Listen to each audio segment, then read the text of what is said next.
ನಾಯಿಗಳು ಅಂದ್ರೆ ಯಾರಿಗ್ ತಾನೇ ಇಷ್ಟ ಇಲ್ಲ ಹೇಳಿ. ಎಲ್ಲರ ಮುದ್ದು ಪ್ರಾಣಿ ಅಂದ್ರೆ ಅದು ನಾಯಿ. ಈಗಂತೂ ಮನೆಯಲ್ಲಿ ಮಕ್ಕಳಂತೆ ನಾಯಿಗಳನ್ನ ನೋಡ್ಕೊಳ್ತಿದ್ದಾರೆ. ಅವುಗಳಿಗಾಗಿಯೇ ಬಹಳಷ್ಟು ಹಣವನ್ನ ಕೂಡ ಖರ್ಚು ಮಾಡ್ತಾರೆ. ಮನೆಯಲ್ಲಿ ಒಂದು ಕುಟುಂಬದ ಸದಸ್ಯರಂತೆ ನಾಯಿಯನ್ನ ನೋಡ್ಕೊಳ್ತಾರೆ. ಆದ್ರೆ ಮಹಿಳೆಯೊಬ್ಬರು ತನ್ನ ಸಾಕು ನಾಯಿಯನ್ನ ಬ್ಲಾಕ್ ಮ್ಯಾಜಿಕ್ ಗಾಗಿ ಕತ್ತನ್ನು ಕುಯ್ದು ಹತ್ಯೆ ಮಾಡಿದ್ದಾರೆ ಅನ್ನೋ ಆರೋಪ ಕೇಳಿ ಬರ್ತಾ ಇದೆ.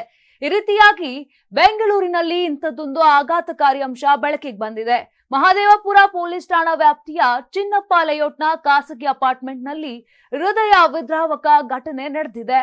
ಪಶ್ಚಿಮ ಬಂಗಾಳದ ತ್ರಿಪಾಣಪಾಯ್ಕ ಎಂಬ ಮಹಿಳೆಯು 4 ದಿನಗಳ ಹಿಂದೆ ಅವಳೇ ಸಾಕಿದ ನಾಯಿಯನ್ನ ಕತ್ತು ಕುಯ್ದು ಹತ್ಯೆ ಮಾಡಿ ಬಟ್ಟೆಯಿಂದ ಸುತ್ತಿ ಹಾಕಿ ಬಚ್ಚಿಟ್ಟಿದ್ದಾಳೆ ಎಂದು ದೂರಲಾಗಿದೆ. ಈ ಆರೋಪಿತೆಯು 4 ಲ್ಯಾಬ್ರಿಡರ್ ನಾಯಿಗಳನ್ನ ಸಾಕುತ್ತಿದ್ದರು. ಸುಮಾರು 4 ತಿಂಗಳ ಹಿಂದೆ ಇದೇ ಮಹಿಳೆಯ ಮನೆಯೊಂದರಲ್ಲಿ ಮತ್ತೊಂದು ನಾಯಿ ಕಾಣೆಯಾಗಿತ್ತು. ಇದೀಗ ಮತ್ತೆ ನಾಯಿಯ ಹತ್ಯೆ ನಡೆದಿರುವುದು ಅನುಮಾನಕ್ಕೆ ಎಡೆಮಾಡಿಕೊಟ್ಟಿದೆ. ಮೃತ ನಾಯಿಯಿಂದ ದುರ್ವಾಸನೆ ಬರಲು ಆರಂಭಿಸಿದೆ. ಇದರಿಂದ ಅನುಮಾನಗೊಂಡಂತ ಅಪಾರ್ಟ್ಮೆಂಟ್ನ ನಿವಾಸಿಗಳು ಪೊಲೀಸರಿಗೆ ಮಾಹಿತಿ ನೀಡಿದ್ದಾರೆ. ನಂತರ ಪೊಲೀಸರು ಸ್ಥಳಕ್ಕೆ ಬಂದು ನೋಡಿದಾಗ ನಾಯಿಯನ್ನ ಸಾಯಿಸಿರುವುದು ಗೊತ್ತಾಗಿದೆ.